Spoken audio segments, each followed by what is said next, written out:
It is Monday, August 26, 2019. This is the Pro and the Con Show, and I'm your host, Michael James Ott.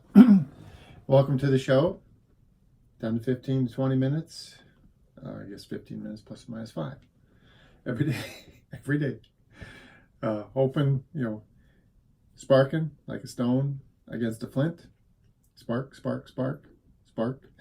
Trying to get people to be better citizens, to at least being open to opposing views, at least thinking about them, at least comprehending them. Where are you coming from? Show me the information. Tell me about where you're coming from, and let me tell you where I'm coming from. At least do that. Take the extra time to do that. And hence the Pro and Con show. Pro and con. Good and bad. For and against. Okay? Let's be better citizens. We're all in this together. It's absolutely true. Whether you're Democrat, Republican, Independent, or whatever, we're all in this together. 340 something million strong, right here in the good old US of A. All right? Now, a lot of times I go through different websites and look at the information there, and look for the way that information is presented or not presented. As you know, sometimes in order to bias, they just leave out information. Okay, this is a pretty typical of in effect, all of these different sources of information can be looked at as some variation of propaganda, because they don't just provide the whole truth, the who, the what, the where, and the when. They also provide, spins on it, prognostications, opinions, bias on what these things are. But what I want to talk about today, instead of looking at those websites, is deficits, budget deficits. And I call this show Deficit Parties. So I found an article. There's an economist named Robert J. Samuelson, and he wrote an article for the Santa Cruz Sentinel here recently, yesterday it looks like. It was in the Washington Post as well. Okay. And this budget deficit thing is one of the many reasons why I would cite as why our political party system, this two-party system, is killing us.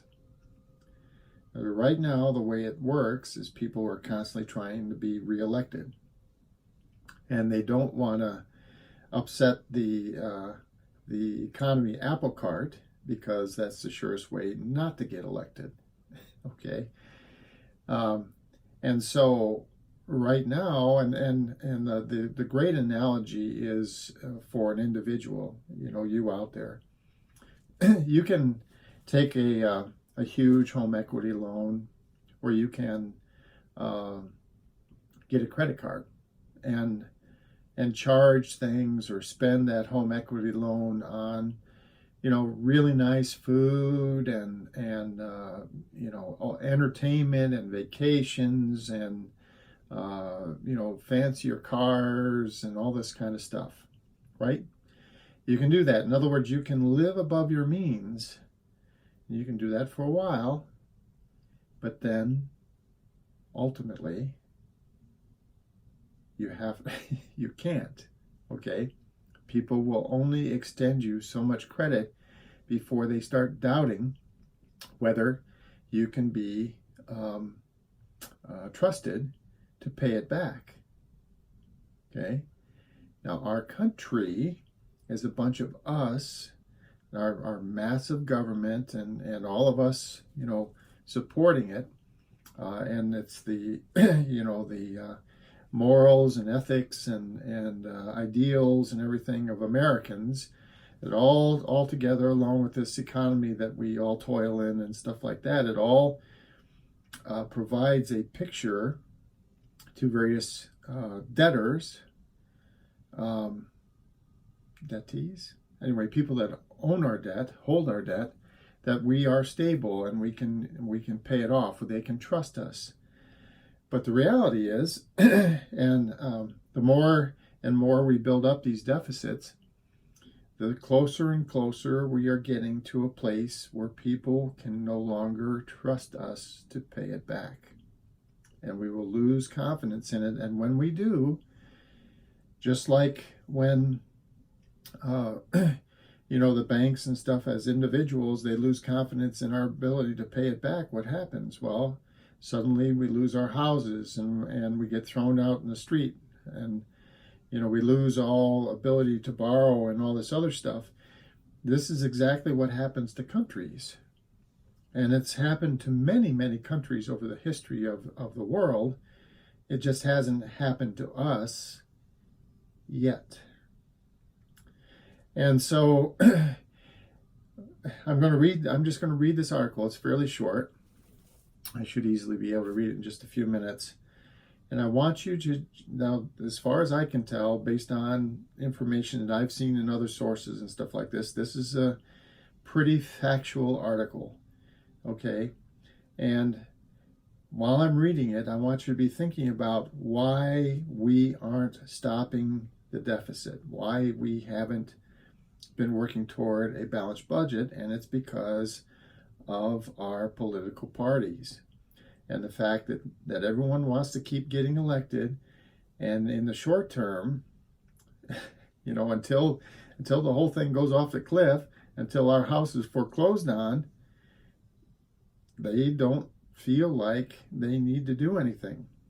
But we know better, right?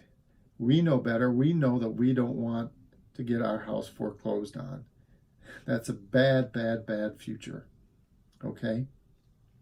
So here's Mr. Samuelson article. So it's getting harder and harder to write these budget columns because it must be obvious to almost everyone by now that hardly anyone in Washington, or perhaps any place, cares about the budget deficits. The assumption is that we can raise spending and cut taxes forever, or until some crisis occurs that forces us to do involuntarily what we wouldn't do voluntarily. So that's the house foreclosure thing. It's a bad thing. And when it happens on a national scale for the United States of America, it's the Great Depression on steroids. It's going to be horrific. Okay? So there is a bipartisan consensus of sorts that presume the discipline of balancing the budget, discarding the least useful programs and increasing the least burdensome taxes, has been overtaken by expediency. Okay, that's just okay. Every day it's okay, to run these deficits because we're not off the cliff today. Why bother to curb budget deficits when there seem to have been few, if any, damaging consequences in letting them continue? Again, in the short term. Just for the record, it's worth reciting the basic facts in the latest report from the Congressional Budget Office. It demonstrates the nonchalance with which the budget is now being treated by both political parties. According to CBO estimates, massive deficits. Why does that not sound? Deficits. There it is. Deficits. Deficits stretch as far as the eye can see. Between 2020 and 2029, the projected deficits total $12.2 trillion, which is nearly $1 trillion more than is estimated in May. And every year after 2020, the deficit exceeds $1 trillion and is more than 4% of our gross domestic product. By 2028, the projected deficit is 5% of our gross domestic product. The actual deficits will probably be higher, even though the CBO projections assume, which is unrealistically, that there will be no recession and that the unemployment rate will remain near full employment. And for some existing tax cuts and spending cuts will probably be reversed, as has happened in the past. The passage of the Bipartisan Budget Act of 2019, which was mainly responsible for this year's deficit increase, is simply a prototype. So again, we're charging on the credit card, getting the home equity loan, no way to pay. Among Republicans and Democrats, there's little sense of embarrassment about this. The Trump White House is said to be searching for new economic stimulus policies, presumably further tax cuts to bolster President Trump's re-election prospects. This seems reminiscent of third world countries that pump up the economy during election years, because that's what it is. Naturally, the president is also pressuring the Federal Reserve to reduce interest rates to also pump up the economy in the short term. The conspicuous cynicism of a president trying to buy his own re-election with the public's money, even if that money is borrowed, is stunning. Of course, self-serving efforts to boost the economy during an election year are hardly unique to President Trump, but he has taken the practice to new extremes. Meanwhile, Democrats can't brag. Their presidential candidates have proposed a heap of costly programs: universal health coverage, free college, subsidized jobs, more child care subsidies. The list runs on. And Democrats suggest implausibly that taxing the rich and corporations will cover the costs. This is dubious, but even if it weren't, it conveniently overlooks the existing $1 trillion deficit. Who's going to pay for these programs? We have a $1 trillion deficit already. Democrats have been particularly bad in not pushing the country toward a society that can handle a dramatically aging population, which is healthier and wealthier than in the past. By and large, Democrats have fed the stereotype of all the elderly as poor and decrepit. A sensible society would have prepared for this predictable future by gradually raising eligibility ages for public programs and reducing benefits for the affluent old. Reduce benefits for the people who are affluent. That makes sense. Social Security and Medicare dominate the federal budget and are crowding out the other important priorities. The irony is that both Republicans and Democrats are partially right.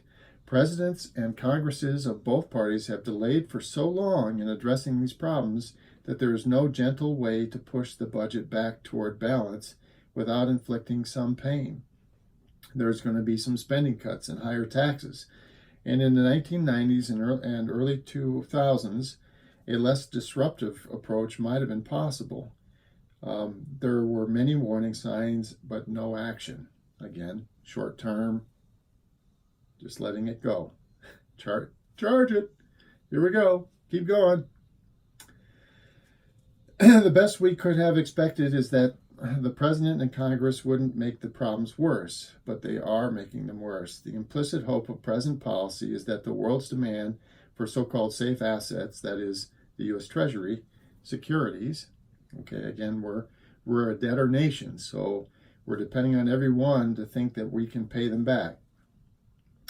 Means that we can borrow or we can spend more than we tax, with the shortfall being made up by just borrowing even more. This is a high-stakes gamble. The possible ways in which a world sated with dollar securities could trigger a financial or economic crisis are many.